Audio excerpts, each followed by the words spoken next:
qophii iidaa gabaabaa ta'ee fi akkasumas guyyoota lama walitti qabee assalaamu alaykum warahmatullahi wabarakaatu. Ashamarke fuuni oromoo kiyya guutuu jirtu siniin jedha. Akkuma sitti argitan jechuudha kennettoo buusuuf qophaayaa jira. Kennettoo kabuusee fakkeenyaaf jechuudha harri guyyaan viidiyoo silaa gadi siniif dhiisu har'aan turre bakka ani akka kiyya qopheesse haalaan hin mijanne akkuma sitti argitan kana garbuu dhiqee jechuudha ibidda irratti akaayee distitti haree akkasuma ammoo yoonni sirriin naawwachuu qabdan lixii buddeena bukeeffataa jira. Guyyaan kun iidaaf gaafa guyyaan lamaafu kamsaadha sila kamsaamu jimaata dhiifamana of kolchaa siniin jedha. Sababbiin isaa jechuudha gagaafa sanii meeshaa sarpiraayizii obboleeyyan tiyya maatiif fe'ee yookiin ammoo maatiif fe'aa turedha. Erga lixii bukeessee ka'ee jechuudha garbuu qopheeffadhee akkuma isin argitan kun asii dhiqaa jira ibidda kiyya qabsiifadhee eelee irra naqee akaawutti jira siniin jedha. Booda sanii alatti akaa osoo jiru viidiyoo bareedaa hojjechuu hawwii qaba. Viidiyoo kennettoo qofa addatti gadi isinii dhiisuu barbaade paartiidhaan garuu haalaan hin mijanne tokkoffaarratti roobni naqabee gara kushiinaa seenee kushiinaa keessatti akaa'ee baay'ee bareeda jechuun namatti tola. Haalaan hojii akkasuma viidiyoo kana yoo ilaale anuyyuu gammada. Booddee sanii ammoo jechuudha guyyaa na jalaa taree yookiin darbee jennaaniin walitti isiniif qabee viidiyoo gadi dhiise. Sababbiin isaa guyyaa kanneen hundaayyuu jechuudha haga guyyaa qidaamee yookiin sabtiitittuyyuu an meeshaa namaa kennaa ture. Warroonni meeshaa narraa fudhatan ragaanaaf bahan jedhee yaadaa yookiin ammoo abdii qaba. Inshallah wa ta'ala haala kanaan namootiin jechuudha kennettoo yaaddanii akkasumas aadaa fi jireenya biyya keenyaa hawwitanii biyya namaa jirtanii biyya feetanuu jiraadha ittiin akka bohaartan abdii qaba. Bishaan qulqulluu ta'e distiitti waraabbataa jira. Distiin achumaan na cinaa jirti jechuudha. Viidiyoon idiitii ta'eeti malee viidiyoo dheeraa jechuudha gara sa'aatii 3ti. Garbuu kana yoo inni gubatee jedhe itti haruu hedaa akkasumas wantoonni itti godhamu waan adda addaatu jira. Abbaan kennettoo waan barbaade daa'imatti godhuu danda'a, sukkaaratti godhuu danda'a, oranjii itti naquu danda'a, waan fedhe filannoo isaati. Kanaaf ani hundumarraayyuu jechuudha kan qabu kan mana kiyya keessatti godha baay'ee sukkaara ittiin baay'isu akkasuma immoo qeemmamii yookiin urgoo itti yookiin moyituun isaa maalii warri jedhanii fi ani ofii kiyya qarafaa qofa itti godhe achi booda borumtaa ammoo burtukaanaa fi loomii itti godhe itti aansuun ammoo hordoftoota fi kabajamtoota kiyyaa kunoo haala margitan kanaan gizee lama kaa'ee garuu viidiyoo irraa qixxatti isinii mure erga gizee lama kaa'ee jedhe gizee 3 danfisee baaldii isinii bitu yookiin hordoftoota tiyyaa bitutu jira bishaan qulqulluu jaarkaanii keessatti naqadhe. Haala kanaan danfisee jechuudha hordoftoota fi kabajamtoota kiyya kuni kaleessumtiidha jechuudha. Erga kana xumuree jedhee ammoo gaafa kunoo har'a jechuudha boru iida jedha guyyaa sabtii shunkurtii kiyya quncifadhee jechuudha. Garuu yeroodhaan xumuradha ani iidayyuu yoo dhugaanatti mijattan itiniin asi'a hundumaafuyyuu minal aayidiin isiniin jedhee jira. Shunkurtii kiyya quncisee geessee maktafa dhiqee shunkurtii daakachuu hedaa xiqqaattuuf guddattullee jechuudha. Viidiyoo maatiin kiyya na eeganii abdii keessan isin keessatti hin cabsu jechuudhaan hawwiidha malee danda'eeti miti taraa kana dhugaanaa hin mijattan baay'ee jechuu bakka haala natti hin tolle haala waan addaa doon tahini biiziidha ramadaanaa fi hojii meeshaa namaa bitee geessuun shunkurtii kana cicciradhee yookiin kukkutee ka'ee kallaaxatti naquu fedha. Asiin dura hordoftuun kiyya takka waa'ee ramadaanaa mooyyee qullubbii annitti tumutti kallaaxaan qabdu naan jette alhamdulillah inni qaba waan xiqqoo muhimmi yookiin firdii ta'e hin qaba garuu haa ta'u malee wanni isin sirriitti hubachuu qabdanii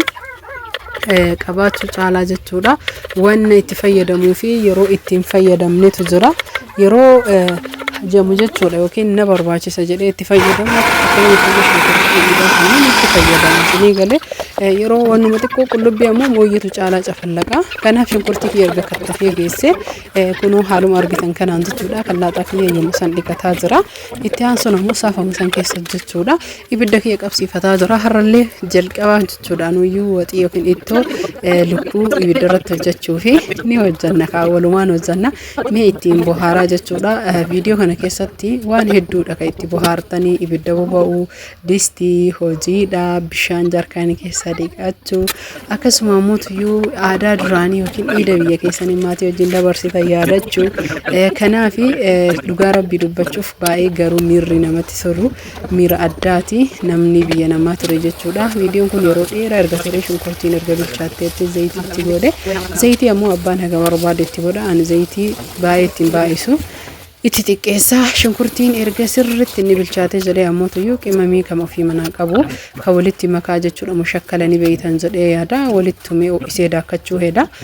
kanaafi isallee ho'isee akkasuma ammoo tuyyuu asiin ibidda kiyyaala kanaan jala bobeeffataa distii kiyya laalaa erga sa'aatii 2-3 akkas turree jennee barbaree amma itti godhee isiniin jedha sirriitti wanni isin hubachuu qabdan viidiyoon kuni viidiyoo guyyaa guutuuti garuu ammootu idiitti gochuudhaan haala kanaan salphisnee jechuudha karaa salphaadhaan akkanatti ilaaltanii isiniin jedha itti aansuun barbaree kennaa erga waliin gahannee haala kanaan waliin dhahataa achuma namuu qimamii kiyyallee tuma asirratti waa'ee qimamii yookiin urgooftuu tumuu irratti waan isinitti himuu fi isiniin jedhutu jira maal inni yoo jettanii kanaafi jalqaba irratti viidiyoo kana laayik gochuun akkasumas sheer waliif godhaa barbareen hanqatee jennaan inni itti dabalee isiniin jedha haga xumuraatitti viidiyoo kana ilaaltan paartii isaallee argachuu dandeettanii akkasuma immoo tuyyuu iidiin akkamii isin biraa keessattuu jechuun namni mana namaatiin dabarsu idiin namatti tolu namatti dhagahama maatii yaadanii akkasuma mootuyyuu wallaahi waan hedduudha jechuudha sitta mootuyyuu ani waliin dha'uu dadhabee jennaanii waliin naa dhayanii isiniin jedha achi booda hordoftoota fi kabajamtoota kiyya distiin na jalaa qabataa waan jirtuuf akka hin qabanne bishaan itti godhaa haala saniin hojii kiyya hanga galgalaatitti itti fufi jechuudha kunuu haaluu amma argitan kanaan jechuu bishaan xiqqeessatti godha garuu viidiyoo gadiin dhiisne sababiin isaa suuqa waan deemee fi amma yeroo urgooftuu yookiin qimamii kiyya tuma buhaaraata mooyyeen kun baay'ee bareedaa fi barbaachisaadha isiniin jedha namoonni bitachuu heddan giraama qabaa guddaa giddu galeessa waliin hin daayine hin jiru bulleessee dhukkee godhee daaka jechuudha mukuma amma itti naqitaniin qarafaa qabaa qimamoota jajjabaataa silaa daakkama jedheenii hin yaadne qaba garuu inni sakandii takkatti bulleessee daaka kanaafi viidiyoo jarjarsullee isin jala akka itti buhaartan abdiin qabaa isin jedhu hordoftoota fi kabajamtoota kiyya asitti lukkuudha jechuudha lukkuu qaluu fi garuu ammoo tuyyuu hunda isaa guutuu isin agarsiisuuf guyyaa biraa inshaallah qabadhee isinii dhufa sababbiin isaa jechuudha jarjara akkasuma mootummaa hojiidha mana boof ganaa jechuudha idii ani boruuseenii ganaa idii boru jedhanii kuunaa jedhanii waan yaadanii fi ani boruusee ani qophaa'ee silaa boru gabayaa suuqa deemuu barbaade hangammaa suuqa deemee wannuma takkayyuu jechuun ani maal isin jechuu danda'a ijoollee meeshaa bitaa ture akkuma sitti argitanitti ammoo tuyyuu kunuu shunkurtiin kenna wanni hundi wal fudhatee bilchaatee maasha Allah akkasuma qullubbiillee quncifadhee tumadhee maankaa 3 jechuudha maankaa nyaataa 3 gugurdaa kana qopheeffadhe garuu yeroo tumuu yeroo akkasuma ammoo tuyyuu qullubbii quncisu viidiyoo nama waraabuu dhabee amma harka takkaan of waraaba kun qimamii reeftume maankaa 2 itti geessee godhaa jira jechuudha akkasuma ammoo tuyyuu qullubbiillee maankaa 3 nyaataa guddaa maaliif jennaaniin guddaadha hojjetaa jira lukkuuleen akkasuma guddaa waan taatee fi hordoftoota fi kabajamtoota kiyya haga barbaadan itti godhuu dandeettanii zayitii haga feetan anamootu dhumarra dhadhaa itti godhuu jaaladha malee zayitii itti baay'isuun jaaladhu fayyaafillee akkasuma mootuu faayidaa tokkollee nu qabu akkasuma hundaafillee nu jalaa dhumachuu malee amma sooqidda itti geeffataa jira isiniin jira erga sooqidda itti goonee kaanee lukkuu kennee erga qallee geessinee waan isa barbaachisu goonee itti geessinee haala kanaan addaan kunne hanga walitti deebinu